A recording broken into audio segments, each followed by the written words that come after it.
Welcome to you all to this research seminar, which is jointly sponsored by colleagues in religious studies, Islam and Muslim Christian relations, and the Center for the Study of World Christianity. My name is Alex Chow, and I'm a senior lecturer in theology and world Christianity in the School of Divinity here in Edinburgh. I'll be moderating today's discussion. So today's topic is decolonizing divinity. And it's, of course, one that is part of a growing discourse in the academy these days around decolonizing curriculum. The most recent stimulus for this has been connected to the death of George Floyd in May of 2020. But as our various speakers will discuss, the question of systemic racism and inequalities of all sorts is not a new matter. And perhaps if you were watching an interview yesterday with Meghan and Harry and Oprah, you may think that we should also be talking about decolonizing the monarchy.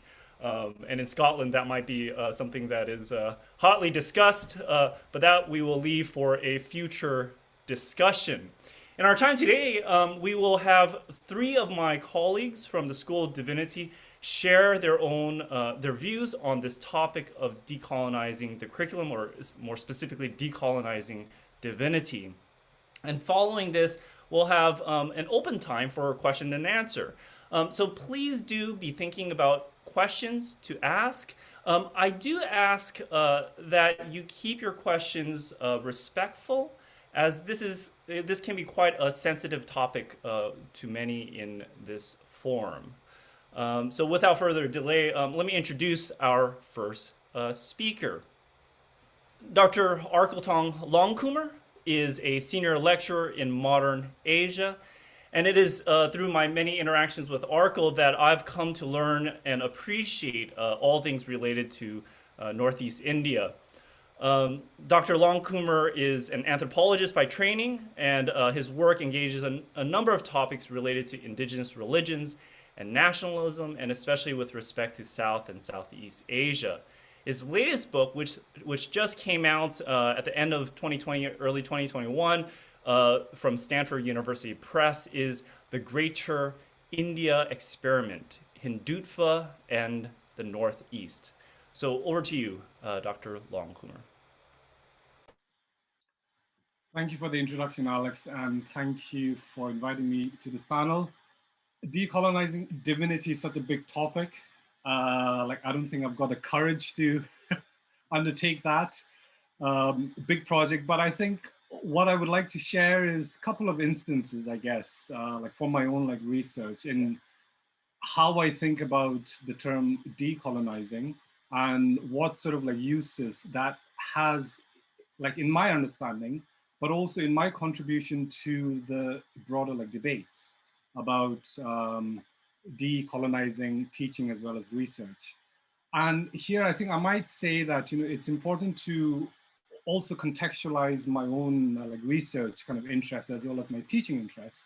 I mean, of course, I'm in the School of Divinity. I teach religious studies, but my kind of interest is also in area studies and in anthropology as well as ethnography. So I straddle these different disciplinary boundaries. So in that sense, a lot of my thinking about decolonizing comes from the kind of interaction with these kind of different disciplines. The thing that I want to quickly also kind of emphasize is the idea of post-colonial. Now, I think a lot of scholars in South Asia will be quite familiar with it, the post-colonial. And when I first posed this question to people into Northeast India, they often said to me, have they left? So the term post-colonial is a very tricky term. And I think, I personally don't like it because for the region, such as the Northeast I'll be talking to you about, we're still a colony. We're still a colony of the Indian state. So I think in that sense, the word decolonizing is more helpful, especially in thinking about some of the issues that I will flag up. Now, the first example comes from this area studies example. Now, and I'm part of a group of scholars who are really, really interested to challenge the dominance of area studies in, say, South Asia, Southeast Asia, East Asia, and so on. And we have been trying to articulate a vision to try and decolonize area studies by coming up with Zomia. Now, Zomia is a term, it's a term that comes from the Tibeto-Burman, which primarily means highland or highland people. And this term is quite useful primarily in how we think about decolonizing area studies. And this is not only carving out some kind of area for kind of discussion, but I think it goes to the heart of this neoliberal kind of academic structures, because area studies produces so much, right? From journals to books, to teaching, to conferences, and so on. So coming up with Zomia as a distinct field of study, I think is one way in which people or scholars from that region are trying to decolonize. And this project might sit quite uncomfortably for people in established area studies. So people in South Asia often say to me, but like Northeast is a part of South Asia, can't we kind of include stuff from that region in South Asia area studies? But what they don't understand is that Zomia is a particular logic, okay? And it's situated in the logic of resistance. And we are here resisting the nation state projects of, say, India, of say Burma, of Thailand, of Vietnam, of China, and so on. So inherent in this project is this idea of decolonizing, but also resisting. As a lot of Indian scholars say, for example, are decolonizing Europe, we are decolonizing Indian scholars. So the way we think about decolonizing is we have to appreciate the spectrum of how and who we are decolonizing. So this example comes from area studies, and I will talk to you about the second example, which to a certain extent, it's more of a straightforward kind of decolonizing. And here, of course, like many of you might have heard me talk about like Rani Gaidenlu or like Gaidenlu. And she's a figure that has haunted my like research, I guess, ever since I started my PhD, because she kept coming up, as this this powerful figure that was kind of like misunderstood. So Rani Gaidenlu was only 16 when she was captured by the British, and she was accused of being a sorceress or a charlatan, and her her temples were like burned, her things were taken away as loot and were given to the Pitt Rivers Museum in Oxford. And here is like one of her like bracelets. And so part of my project currently is trying to decolonize museum collections, and how do we understand, say, like material objects taken as loot from the like frontiers of empire, and how do we rethink in recalibrating indigenous knowledge? So I mean, a lot of what we hear from these collections are particular like descriptions about her like being a peasant, sorceress, and so on and so forth. But decolonizing the objects itself, I think, in collaboration with like community like members, gives us a really important insight into not only her like movement, but also in how kind of empire like worked, and what other like lessons we need to learn in decolonizing kind of empire, but also recalibrating indigenous knowledge. The third quick example that I want to talk to you about is something which is quite unsettling, I think. And so it comes from my work with the Hindu right. And here, is an image of like one of the like members of the like Rashtriya Swayamsevak Sangh, or the RSS, showing us how to like use sticks and how to like beat people up if you kind of disagree with them. So I use the example of the RSS to really trouble or challenge our ideas of decolonizing, because what they're also doing is they're also decolonizing Western knowledge. And a lot of their activities are at the forefront of decolonizing. So they're trying to revive a particular understanding of Indian history by decolonizing the texts that were, say, kind of written by like Western scholars or kind of Indian educated, in kind of Western countries, who tend to have a very, say, like Foucauldian understanding of history, say, for instance. So their entire strategy is to decolonize. And to some extent, I do agree with a lot of the things that they're also like doing. They're emphasizing publishing in, say, like local like publishers. They're talking about indigenous knowledge. They're talking about organizing traditional indigenous knowledge seminars. They are trying to emphasize local scholars. And I think these are all ideas that, I'm happy to be a part of in having this kind of discussion. But the problem is they have a particular agenda and a particular ideology of, say, like fascism, that kind of undergirds their entire project of decolonization. So I think there are different layers and different examples of how we can think about decolonizing, from whose perspective and from what position of power. So, so the point of my talk is to just emphasize a couple of points, a couple of examples from my own like research. Clearly, I don't have all of the answers, but I would like to kind of engage with you in thinking a bit more about how do we decolonize some of the ways in which we teach and also like research. Yeah, and I think for me, the two most important things in how I go about this is primarily recalibrating indigenous knowledge. I think that's something that I'm invested in. I'm invested in teaching that. I'm invested in researching that. And also, I think, make more visible and take more seriously the kinds of like voices that for so long have been in the like margins. And here, of course, I'm also interested not only in kind of indigenous peoples, but also other kind of like voices in the like margins. And I think in that sense, if we start paying attention to these factors, I think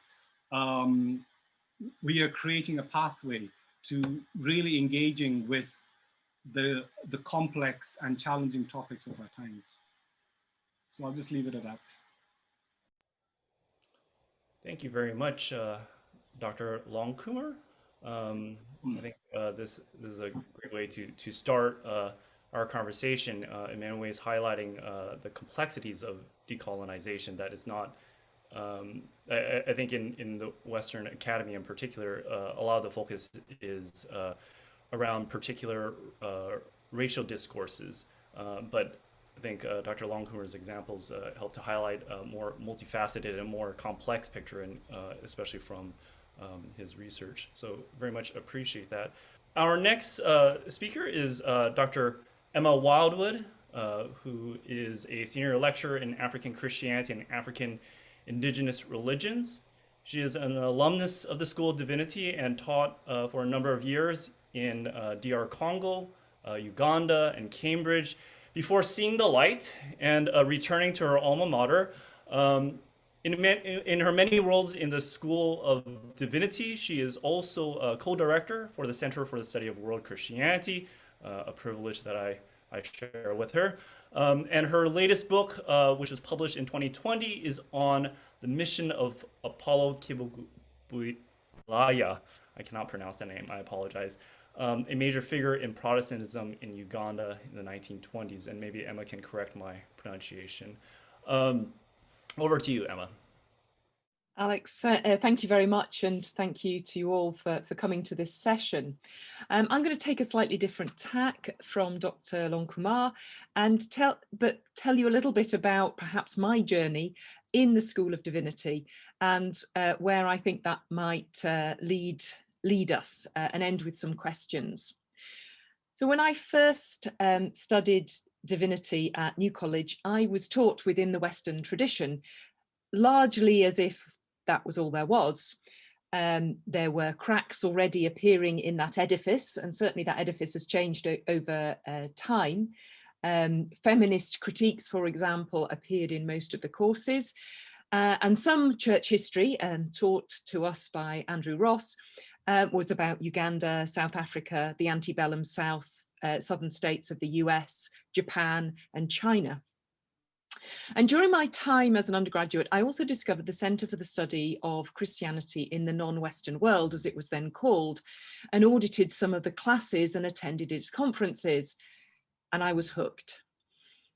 I came to New College with international interests, which had been nurtured through my Christian faith and upbringing, and also a keen sense of colonial guilt. I was aware of British and missionary failings. So my faith inspired internationalism, and my awareness of Britain's historical legacy of power felt contradictory and unreconciled. I wasn't a particularly political undergraduate, but at that time, no young person could overlook the Free Nelson Mandela campaigns. The study of Christianity in the non-Western world allowed me to make certain choices, and I'm not wanting to kind of delve into every aspect of these decisions. You can ask me about them later if you want, but I ended up teaching in Uganda and Congo, as you've heard, for about 7 years. And I worked under the line management of African principals of colleges. And during that time, we discussed curriculum reform in those institutions, so to engage in context and current concerns. And after that period, eventually, I returned to the Centre for doctoral work. So what did I learn from the Centre for the Study of Christianity in the Non-Western World? Well, some headlines here: that Christianity is much more varied and widespread than the Western tradition I had been taught and grown up in. That Christianity is not a hermetically sealed entity. Christian peoples and movements interact with people from other religious and cultural traditions and with politics and society. Christians move a lot across the globe, and so their movements change and develop. That was my doctoral thesis in a way. And that Christians have used their religious tradition to oppress and to liberate. It's been used in hegemonic ways, but any attempts to make it a totalizing system keep being broken down. I learned that human concerns can look very different when viewed from another's perspective. The way we know about the world, which sometimes we give the title epistemology to, and what is spiritually important are also different too when viewed from different perspectives. I learned that it's not simply enough to tolerate difference or to analyze difference. We need to respect difference and empathize with those who are different to us. And this deep understanding of what is comes before we attempt to suggest what ought to be. It's not enough simply to study diversity. We also need to study global connectedness. And study in and of itself is inadequate. It may, if we're not careful, reinforce what we already know. And we need to look for the contributions of those who are different to us. We need to consider who we are befriending, who we're listening to, which causes we support, and how we engage with the world. So these skills that I learned 30 years ago have provided a toolkit for what is now called checking one's white privilege. And this is a vital and regular exercise for a white British woman teaching about Africa. But I want to talk a little bit about the centre now, because the first title of the centre is instructive. And I think somewhere online, we have the founder of the centre, Professor Andrew Walls, as well as the previous director, Brian Stanley. So I'm so glad you've been able to join us. The term non-Western, as I understand it, and Professor Walls can correct me, was deployed to challenge the normativity of certain Eurocentric subjects, categories and objectivities. The centre was intended to educate the Western Academy about the vibrant and growing Christian movements outside the West and the theologies and spiritualities they had developed in response to different cultural and religious contexts. The development of the study of what we now call world Christianity as a corrective to Western discourses on religion has always been a collaborative endeavour with scholars from the majority world, including many of those who came through Edinburgh, perhaps most famously Kwame Bediako, founder of the Akrofi Cristala Institute of Theology, Mission and Culture in Ghana, and Marcella Althaus-Reid, a feminist liberation theologian from Argentina. The centre also welcomed international students who wanted to study their own Christian traditions. Now, the non-Western of the centre's first title has been justifiably criticised for the negative defining against phrasing that serves perhaps in some cases to reinforce the Eurocentrism it was trying to dismantle. And the change of the title to the Centre for the Study of World Christianity in 2019 was a recognition that the West can no longer examine the rest and call it the world as if it kind of stood outside it. It was also an acknowledgement of the importance of the study of global connections and comparisons. I think more broadly in the School of Divinity, institutional change to respond to some of these concerns has been slow and uncomfortable, but it's not been absent. The curriculum offerings have changed during the last 30 years and have begun to question some of this tradition of the past. But if I can turn to what decolonizing the curriculum is about, it might help us to understand where some more change may be beneficial and important for us. Decolonizing the curriculum has a long legacy. When the centre was established over 30 years ago, decolonizing was part of a movement to ensure that the knowledge and practices of people outside the West were represented in higher education. And this was much, much broader than theology and religious studies. And it was influenced by curricular reform around the world. And this awareness of multiple and shifting epistemologies, something that, again, Dr. Longkumer touched upon. This early movement pushed back against some of the universalizing discourses of theology and studied how Christian practices and theologies have been contextualized. And by doing so, engaging positively with indigenous ways of being. It also provided some answers to scholars who had assumed that Christianity was so tied up with colonial power that it would simply disappear along with the political independence of the mid-20th century. And we've seen quite the reverse process happening. Scholars like Bediako, however, critiqued the tendency to consider colonization as a defining moment in the construction of certainly African identity. And this is where understanding different parts of the world is so important. For Bediako, this detracted from the creativity of African thought and society. By using colonialism and decolonialism as a lens from which to view history and theology, he believed that African agency was reduced. The pervasiveness of African epistemologies was overlooked, and other asymmetries of power, the ethnic, gendered, intergenerational, and so forth, could be minimalized. So Bediako pointed to the importance of historicizing colonial processes and seeing their variety before we use them as a slogan. The most recent Decolonizing the Curriculum debate was reignited in 2015. Largely, it started in South Africa through the Rhodes Must Fall movement, which centered around the removal of the statue to the colonialist Cecil Rhodes. South Africans have often taken a different view from Bediako because of their history of apartheid, their view on how to understand colonialism. And we see this similar movement developing in Oxford in the same year and spreading throughout the university sector.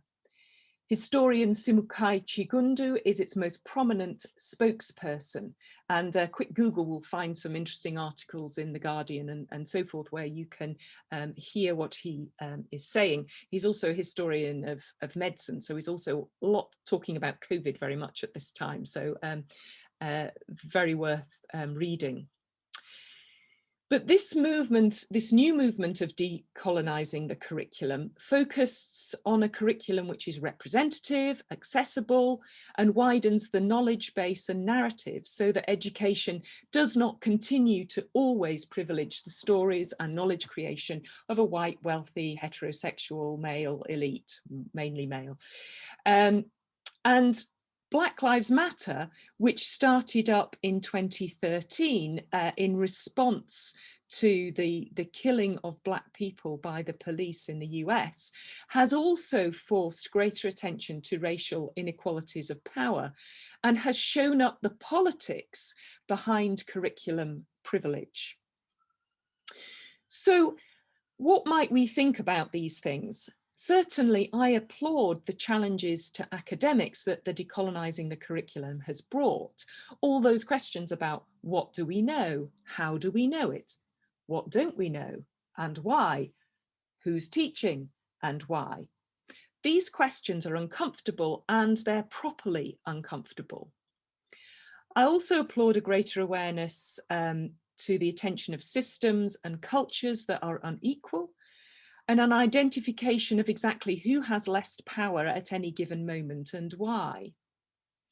And I'm certainly content to use the word decolonization in this movement as a metaphor, but I am very wary of assuming that there's a single colonial history or a single decolonial epistemology.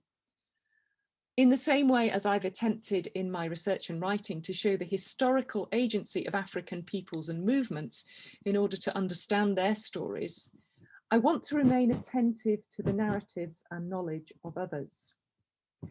Decolonizing the curriculum in the UK is to a large extent about getting our own house in order. And I think it's very important that as we do that important work, we don't forget the perspectives of other people around the globe. Those people may be marginalized and vulnerable, they may not be. As Dr. Longkumer has already pointed out, we must not assume that other people experience oppression and inequality in the same way as those who've been marginalized in our own context. So to conclude, what might decolonizing divinity look like? Well, towards answering that question, here are some final comments and questions.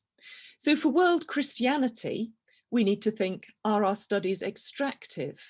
That is, do they use material generated in one part of the globe or among one group of people for aims that serve the purposes of the North Atlantic Academy and not the people amongst whom the research has been carried out? We need to ask, how far does the cultural lens often deployed in world Christianity aid an intersectional approach to our study and promote a fair and equal examination of power dynamics?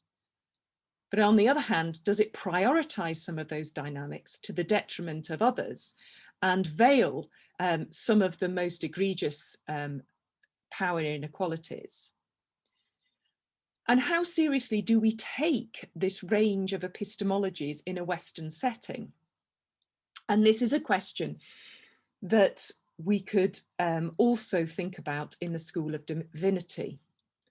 So although world Christianity has been in the School of Divinity for over 30 years, I'm not sure it's done an effective job of influencing the wider curriculum. Such matters have tended to be left to the centre, although I do recognise that that is changing. And curriculum offerings, particularly at level 8, don't always give students exposure to the kind of issues that we're discussing today.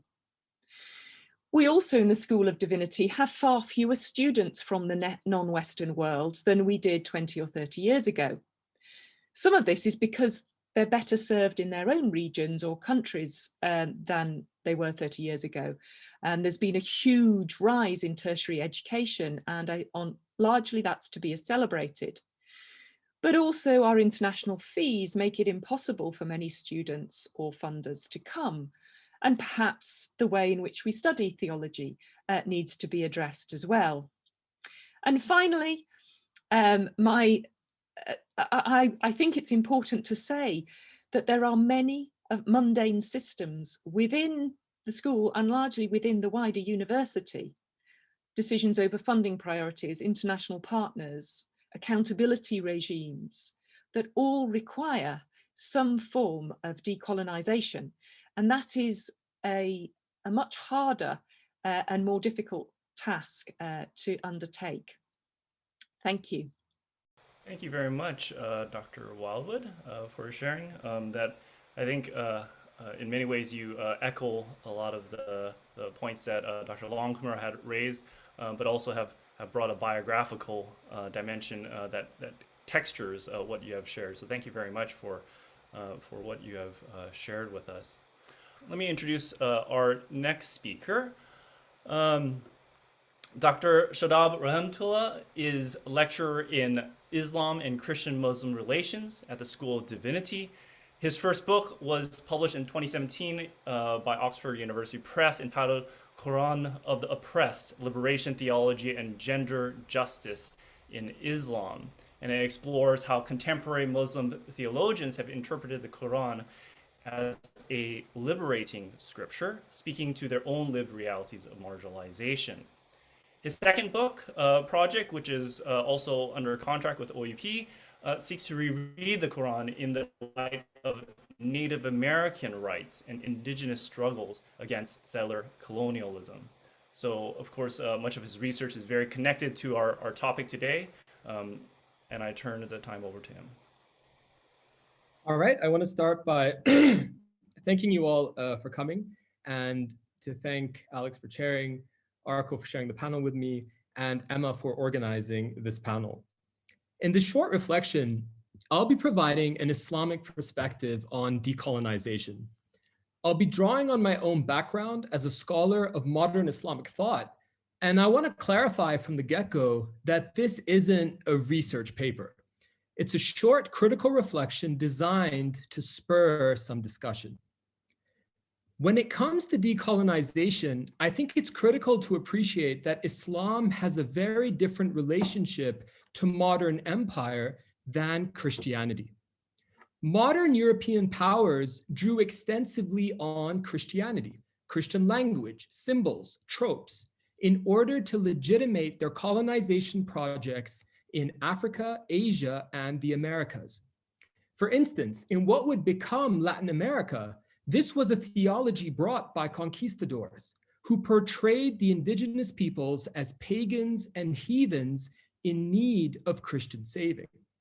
To be sure, Christianity was always a contested site.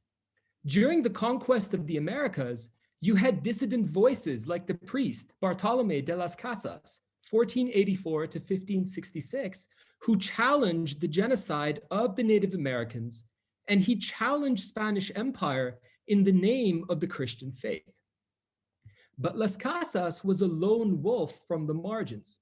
He didn't represent the Christian mainstream in the colonial Americas. With Islam, the global context is a bit different.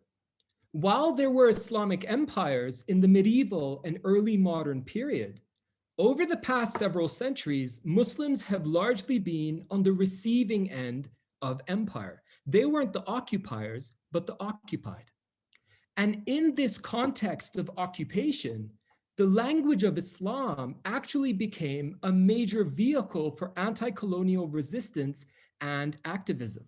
To give a concrete example, Jamal ad-Din al-Afghani, 1838 to 1897, is probably the most well-known anti-imperial activist of the 19th century. He's something of an urban legend in popular Muslim memory. Afghani was a traditionally trained scholar from Iran, and he traveled all over the Muslim world to preach resistance against European empire. He was in South Asia, calling on Indian Muslims to rise up against the British. He was in Egypt, doing the same type of anti-colonial work. And Afghani framed his anti-colonialism through an explicitly pan-Islamic language. He argued that Muslims throughout the world constituted a single nation, and that European imperial powers were seeking to divide the Muslim Ummah, the global Muslim community. Unlike Las Casas, Afghani wasn't a lone wolf. He wasn't alone in his anti-imperial usage of Islam.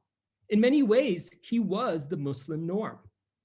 In fact, I would argue that the colonial West has been a key interlocutor of almost every major Islamic figure over the past 2 centuries. If you take the 20th century, you have giants like Abul A'la Maududi from British India and then Pakistan, Hassan al-Banna and Sayyid Qutb from Egypt, Ruhollah Khomeini and Ali Shariati from Iran, and the list goes on. So in a sense, what I'm trying to say is that modern Islamic thought is already decolonial. The critique of empire has not only been on the radar of Islamic thought for the past 200 years, it has fundamentally shaped the genre. Let me make a few points of clarification here. Firstly, I don't want to give the impression that the Muslim figures I mentioned, Maududi, Shariati, Khomeini, Qutb, and so forth, I don't want to give the impression that they're all the same.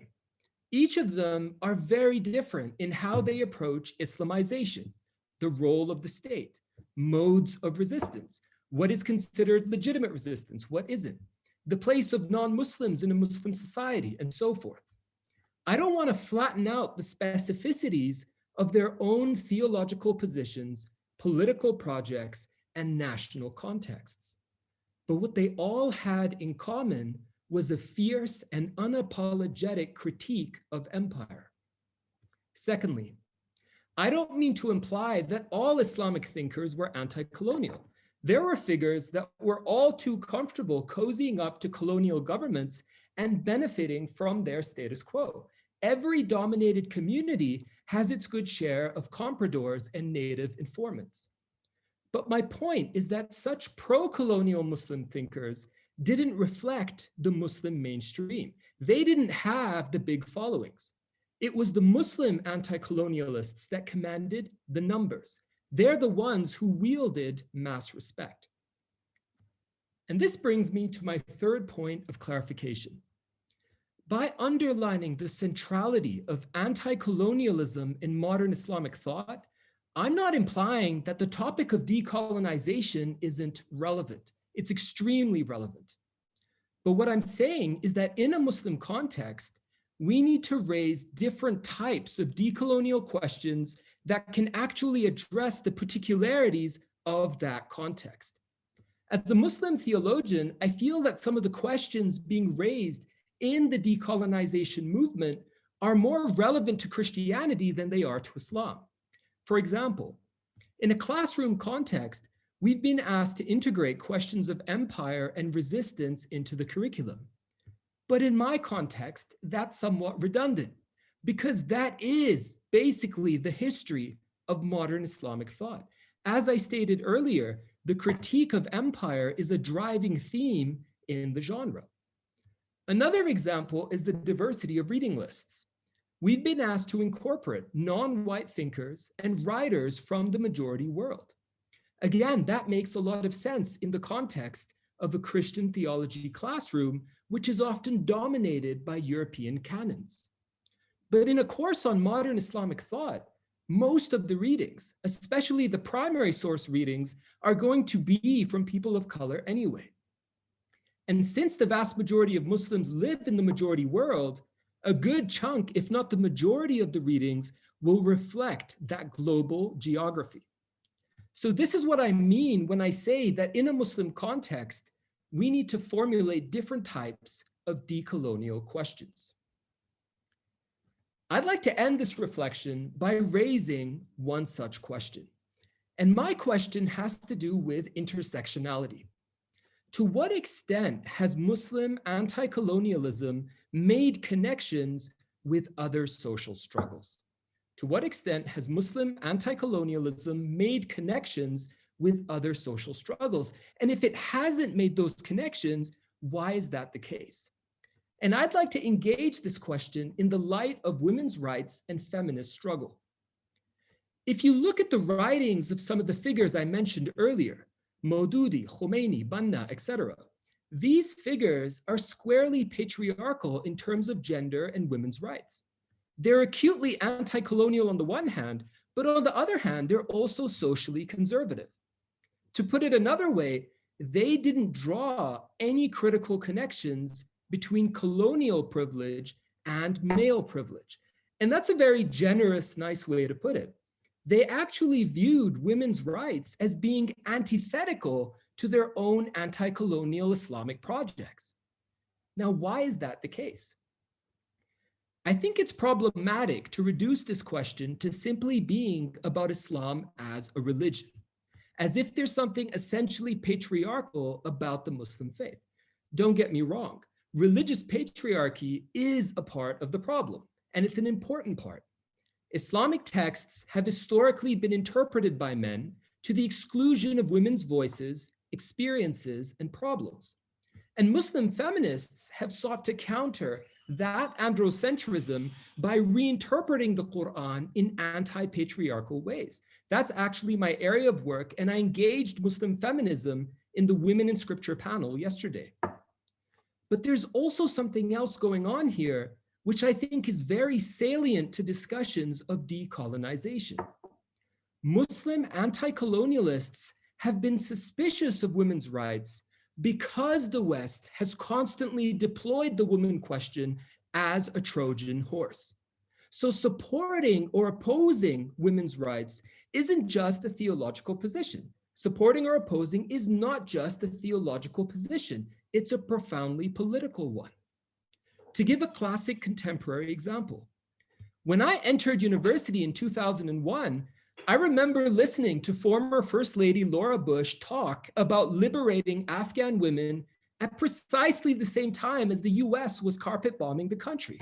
To quote her own words, "The fight against terrorism is also a fight for the rights and dignity of women."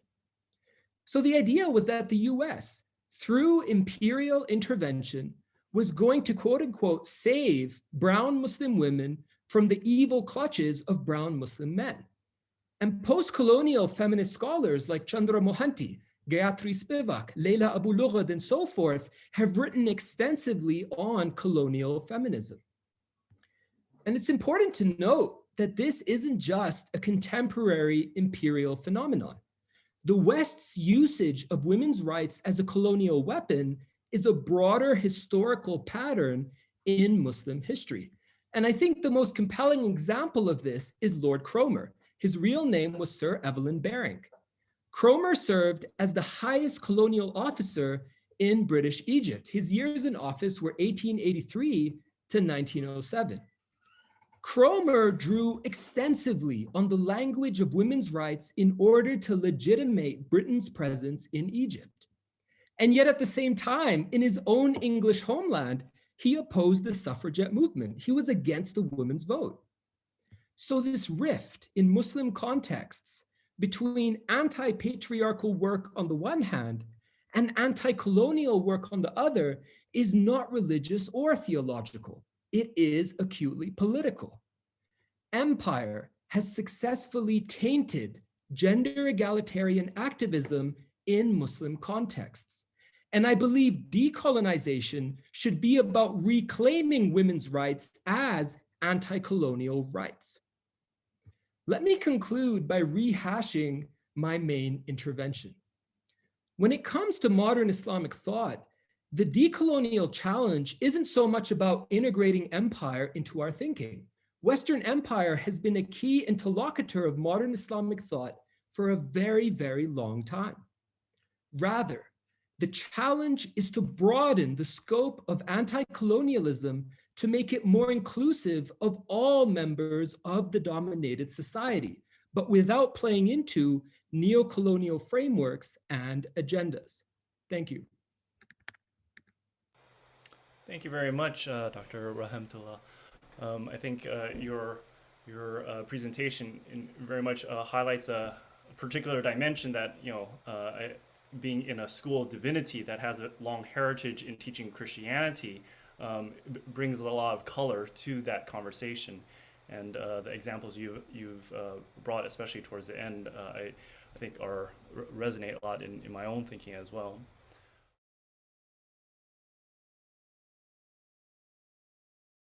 Thank you very much, and thanks to all the panel members for the thoughts that they've shared. Two quick questions. Well, I'll pose it to all of them, but this very first one, maybe Shadab would want to want to look at it. The issue of the interlocutor, when we are talking of decolonization, you made mention of the fact that the majority of the Muslim world is outside the West.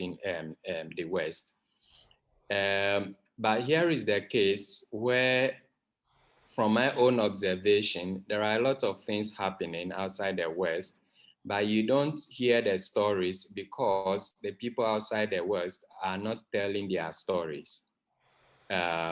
In publication, in writing, and whichever way to tell the story. So then the story is just what is there. Shouldn't scholars in the non-Western world be major interlocutors in this conversation of decolonization? So that's my first one.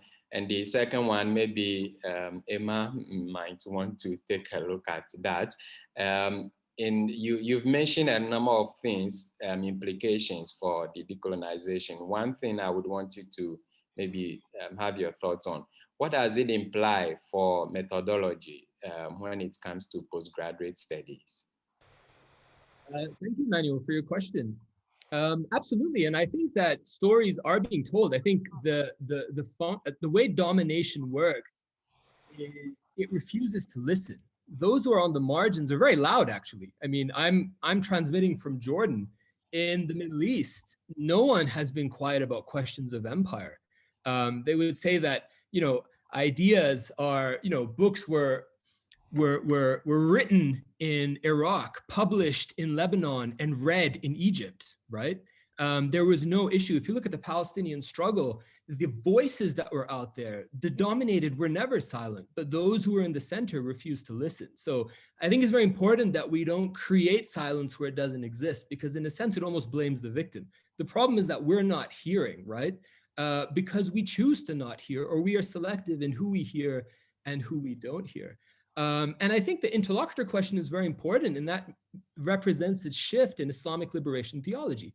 When Gustavo Gutierrez, in the Peruvian context, is saying, look, the historic interlocutor of European theology for the last 200 to 300 years has been the atheist, and we need to shift that to the non-person. I would argue then in a Muslim context, the interlocutor in that same time period has been the colonial West, but we need to broaden that critique to a more comprehensive struggle in society that's thinking holistically, not just in terms of empire, but also in terms of gender, sexuality, class, and so forth. Hi, Emmanuel, very nice to see you, and thanks for the question. Methodology in PG studies, what does decolonizing mean for that? Well, the first PhD students in the centre were asking this question, and I think we're still asking it. But it strikes me that there are some things that we need to address, and that's about where we're getting our sources of information.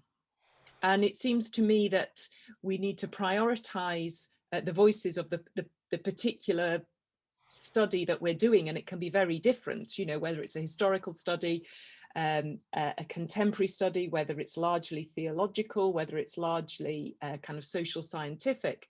That might depend, but it seems crucial for as a methodology to establish who are you reading and why, who are you talking to or being with, and why, and how does that challenge any canon? And I mean, in world Christianity, we don't have much of a canon, but we're probably creating one as it develops, and so we need to keep asking ourselves these questions, and as we go along. I think I could say a lot more, but I'll let other people ask questions, and maybe we'll have an opportunity to discuss it at length some other time. Okay, the question is, hello, this is Igor. Thank you for your presentations. Could you please explain by decolonizing divinity or archaeological artifacts, what does it entail? How would you want to decolonize a museum object or a school department? How do you make people listen? Perhaps Dr. Longkumer, you'd like to maybe take a stab at that? Yeah, I think my point was, how do we decolonize knowledge, I think. So in terms of like museum exhibitions, I think in the last few years at least, I think like museums are really coming forth, I think, to decolonize their collections by returning some objects back to indigenous like, communities or the source communities. But I think what I was trying to say was that we really have to rehabilitate the kind of like knowledge that that is in, say, like museums. And I like gave an example of like Rani Gaidendu, this this like peasant, this woman, this tribe, this indigenous leader, this sorceress, you know, all of these tags are kind of associated with her. But I think the point that I was trying to make is that what is her story, and how do we understand the history associated with her, you know, in the sense of how the indigenous peoples actually like view her. Now, I think the important point about indigenous peoples is that, you know, a lot of them don't have texts, and you know, a lot of them are not part of the like national frame of the conversation. So actually, a lot of them are silenced. And so in that sense, it's really, really a challenge to try and engage with indigenous sources in that sense, because you have to go to the community. And here I think ethnography and fieldwork I think are important, because you're dealing with orality. And how does orality then challenge our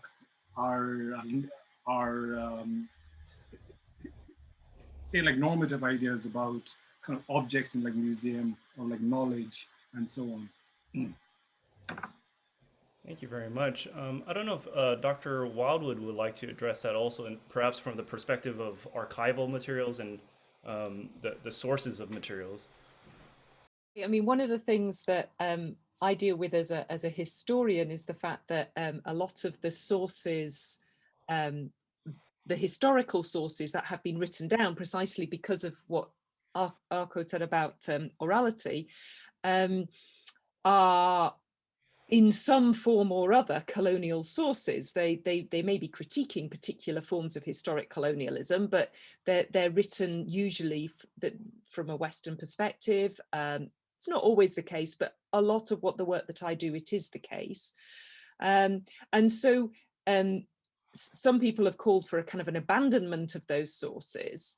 And I have thought long and hard about how you use those sources, how you triangulate them with others, how you might use oral sources, even when you're investigating a period of time beyond which there is living human memory, but how that history has been told and retold amongst the communities where the events happened, that kind of thing, searching for those sources, never using one single archival source, but putting sources against each other. So historians often talk about reading along the grain, but also reading against the grain, and that those are two different ways of reading sources in an attempt to kind of problematize the archival sources that we use, and to realize that they are they give us certain lenses onto a particular historical situation, and our questions may not be entirely answered by those sources. So yeah, there's a few ideas. I see that Igor has a follow-up question. Isn't orality a choice of non-recording knowledge in a written form? I guess not recording knowledge in a written form, thus leaving only one version of the story alive ultimately? I'm not sure it's about choice. It's sometimes about choice. Some communities deciding not to learn literacy because it was seen as a sort of colonial force. But there are, you know, very, very many different sorts of literatures, very, very ancient literatures across the globe. So, so sometimes it is a choice, and sometimes it's not a choice. It's about availability and recognition and those kind of things. Thank you. Dr. Longkumer, did you want to jump in there? No, I was just going to say, I mean, orality to some extent is also a choice, in the sense that people can resist the state-making projects of say, like written cultures. And, you know, there's a lot of evidence of this in, say, like Zomia, this Highland Asia, where people actually adopt orality over the kind of written word because it kind of fixes their identity.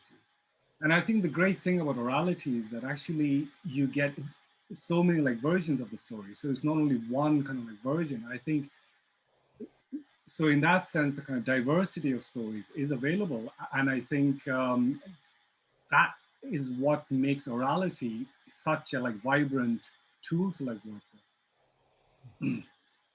Thank you very much. Noam, did you want to come in? Thanks everyone for all of your presentations. They were really thought-provoking, and I'm glad that we're able to nuance this topic of decolonization a bit more. I had a question, I don't know who wants to take it, but I'm aware that in the 20th century, in the wake of independence, there were a lot of nation leaders who wanted to go back to pre-colonial times, but in the process of searching for something that was non-European, they ended up essentializing or fetishizing cultures, etc., etc. And I guess my question is, how do we then talk about movements to decolonize, or perhaps go towards post-colonialism, although I'm aware that there's a difference between the two. How do we do this without essentializing cultures, people, fetishizing them? I'd love to hear your thoughts on this. Thank you. For me as a social historian, you see, I'm not trying to say, well, we should do this or we should do that. I'm trying to understand particular cultures. And so I think for me is actually to make us aware that those debates precisely took place in a social historical context. That, you know, when Mobutu Sese Seko was demanding authenticity for the whole of Congo, you know, he was pushing back against a colonial past, but he was also at the same time, you know, as a nationalist and a proud nationalist, and with his, you know, kind of trampling upon the will of many other people whose sense of identity was much more closely related not to the nation, but to particular ethnic groups, and also to people whose identity they saw as being beyond, you know, supranational or even indeed supernatural, and actually just highlighting the complexities of these debates, that they're not static, that they're movable, and finding how people have made a path through them, that we're all kind of trying to imagine better futures as human beings, and yet we often end up kind of battling against groups of people, you know, even if it's just in academic discourse or if it's actual physical fight, who were also dreaming of better futures but have very different ways of imagining those futures. And there's quite a lot of work around imagined and, you know, the imagined communities and so forth, which have this kind of idea of the kind of agentive activities of a group of people who get together with an idea and how that kind of snowballs and takes over. And it strikes me that there are some interesting ways of pursuing that, and I think they have a role in contemporary discussion, because so often we are completely invested in what we think is the right way forward, and it's not, that sense of passion and engagement is really important, but we also need to be able to set it aside and see, well, actually human beings act in this way. They have these, they can almost agree on stuff and then they fall out, or they can have very different disagreements, and to chart the kind of detail and subtlety of those positions, I think actually can be quite useful when we're thinking about concerns that are very, very important in our contemporary world. Dr. Rahemtulla. Nuam, that's an excellent question. And I recall you asking a similar question at the Decolonizing Biblical Studies seminar. My response to that would be, claims of authenticity are precisely that. They're claims, and they don't necessarily represent any type of reality on the ground. So as long as we remember that the indigenous/occupied community is a complex community comprised of hierarchies of power relations, that will allow us to preempt an exclusionary discourse. And this is not just a discourse, it's institutionalized through the unitary state. And following these great independent struggles, you have the construction of various unitary states that basically partake in a form of colonial mimicry, and they unleash devastating violence on their own population because certain linguistic groups, certain ethnic groups don't line up with that unitary state's understanding and conception of what a normative citizen should be.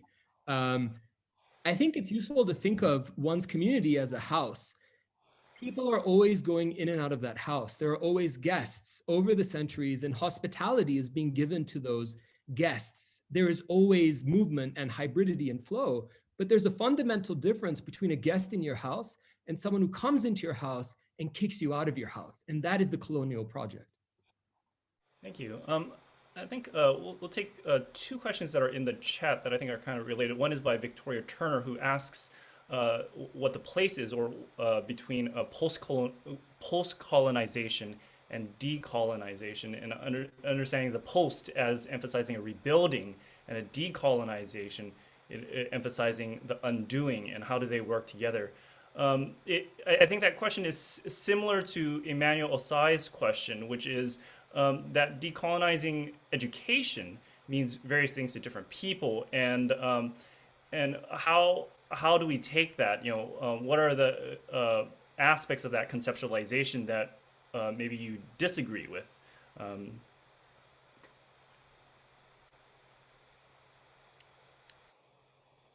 Yeah, I think I would say that the post-colonial is very different from decolonizing. I think the post,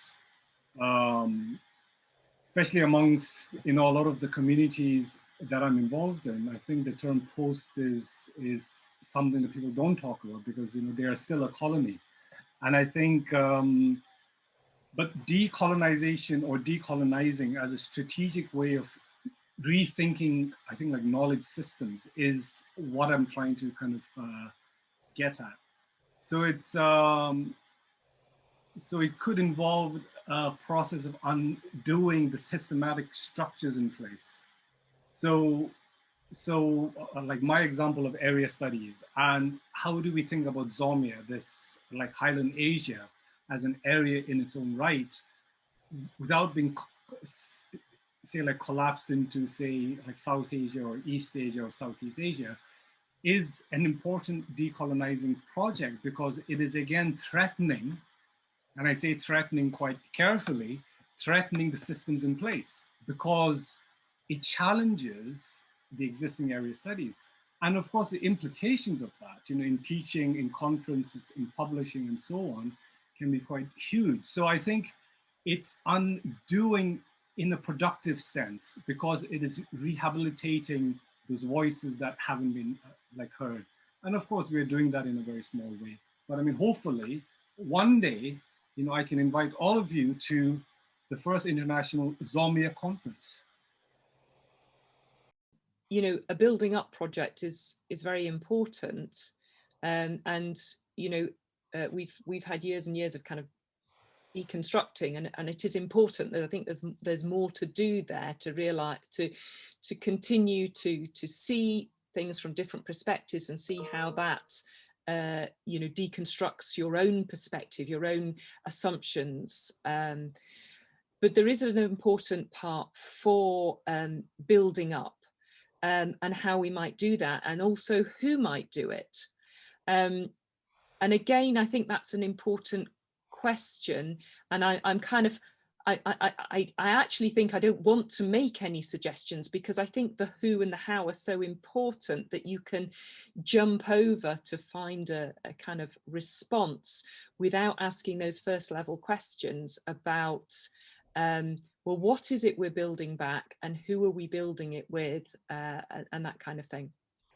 I just want to jump in real quick to say that because of limitations of time, we wanted to have sort of quick rounds each, about 15 minutes. I didn't get into the distinction between anti-colonialism and decolonization, and so I pretty much used them as synonyms in my talk. But I do think on an analytical level, they're different moves. For me, anti-colonialism is the act of the occupied, and decolonization is the task of the occupier. So I envisage decolonization as the occupier, or the children of the occupier, the global north, affluent societies in the global north, exercising the demons of coloniality from the structure of their society. And that coloniality reflects centuries of theft, murder, and plunder. Anti-colonialism is about the occupied exercising agency and militating in complex and diverse ways. We're not just talking about militant action, we're talking about civil disobedience, different types of resistance, but militating against the occupier. So I see them as being different things. I'm not of the opinion that colonialism is everywhere. I don't think Jordan, which is comprised, Amman, the city I'm in right now, 5 million people, 90% of the population of Amman are the children and grandchildren of refugees that were ethnically cleansed by the state of Israel in 1948 and 67. Amman, it does not need to decolonize. I come from Canada, which is a settler colony that is built on the blood of indigenous peoples. That is a country that needs to decolonize. So I see them as two very different projects. But again, because of purposes of time, I treated them as synonyms in this paper. I hope that was useful. And just one last thought. Ultimately, it's not a battle of words. And this connects to Shereze's question. For me, it's about political praxis. So whatever terminologies we may use, and terms are not stable, they are fluid and they shift. Ultimately, it's about our political praxis to supporting those in struggle against occupation and neocolonialism. Thank you very much, Shadab. I see Carolina has had her virtual hand up, tired probably. Perhaps you would like to ask her a question? Well, I'm a Mexican, and the process of colonization that we lived was an imposition of the epistemic frames that we use to comprehend ourselves. So every time that we talk about colonization, of course, there was a use of violence to impose the these epistemic frames. But because of that, decolonization is also a violent process. And when we do decolonization, it is us who are auto-inflicting that violence. So my question is, how can we decolonize without, when do we stop? Because the problem of decolonization is that if we go too much, we end up having no epistemic frames, and having no epistemic frames makes us in a complete disadvantage. So my question is, when do we stop? Well, I think we stop when there's violence. See, I think the decolonizing process, I mean, I don't see it as a, as a like violent process in that sense. I mean, I see it as a rehabilitation, kind of addressing some of the issues. And here, of course, I'm talking primarily about like knowledge. I'm not talking about political activities. Of course, like knowledge is also a form of politics. But the point is, how do we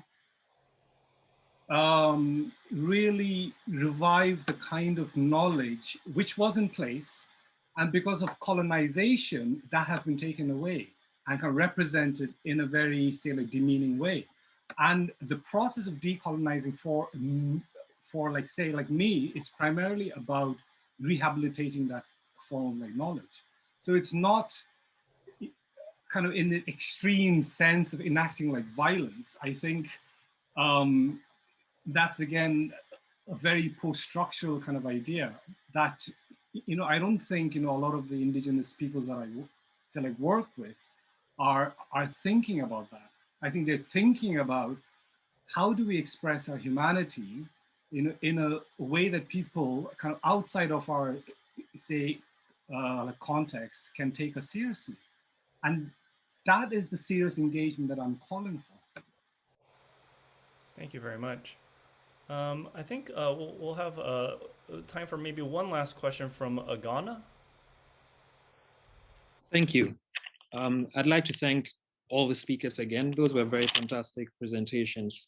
Dr. Shadab Rahemtulla, you touched on something that resonates with me personally, which is the idea that we need to expand our notion of what decolonization is, so that we can be much more contemporary and intersectional in, you know, in the fights that we take on, basically. I wonder what you think about what happens when religions themselves embody both, in a very complex way, both a colonialist and a decolonialist element, right? So that you mentioned, for example, religious patriarchy. That might stand in the way of, you know, a genuine intersectional approach to gender discourses in contemporary society. In my country, Ghana, right now as we speak, there is a very turbulent situation around LGBT plus rights. You have the Muslim community and the Christian community joining forces with the political setup to reinforce laws against, LGBT rights, basically. And you have the same sorts of discourses around gender emancipation and other issues. So I wonder what you think we can do, what the way forward would be when the task of decolonization is preempted or inhibited from within, you know, in a manner in which the traditional agent of decolonization itself becomes an embodiment of a contemporary form of suppression. Thanks. That's a wonderful question, Agana. I would respond by saying that the fundamental dialectic of liberation theology is not religion versus some secular paradigm, but religion versus religion. It's a religion of the margins challenging the religion of the center. So this is really a battle over interpretation. And I think that is very important, because that's not just about one's beliefs. If I can ground my response in a concrete example, if you look at an organization like Musawa, which is a global feminist movement based in Kuala Lumpur, and they basically argue, they advocate for women's rights in personal status law, inheritance, child custody, and so forth. They advocate for these rights through an Islamic framework, and they believe that this is what Islam means, but they also have a very strategic orientation. They know that if they want to affect change on the ground, they can't alienate religion, because the fundamental obstacle in their way is their own religion. So instead of alienating religion, they reclaim it, and they argue for the authenticity of their reclamation, of their reading. So that dynamic is about religion versus religion. And for me, you asked, you know, what happens when it's a religion versus a religion scenario? I would answer, when is it not that scenario? In the context of my work, it's always that scenario. It is a religion of the margins versus the same religion, but a religion of the center. I hope that was helpful, but that would just be my general response. Yes, thank you. Thank you very much. Well, thank you very much for our panelists and the questions that have been asked. I mean, our time has quickly faded, but there's still questions I can see. Clearly, this is a very important topic and one that touches people on many levels, no matter where you're coming from. And I hope this conversation has helped you to stimulate some thinking about the subject and also critical reflection for yourselves. So please join me in thanking our speakers.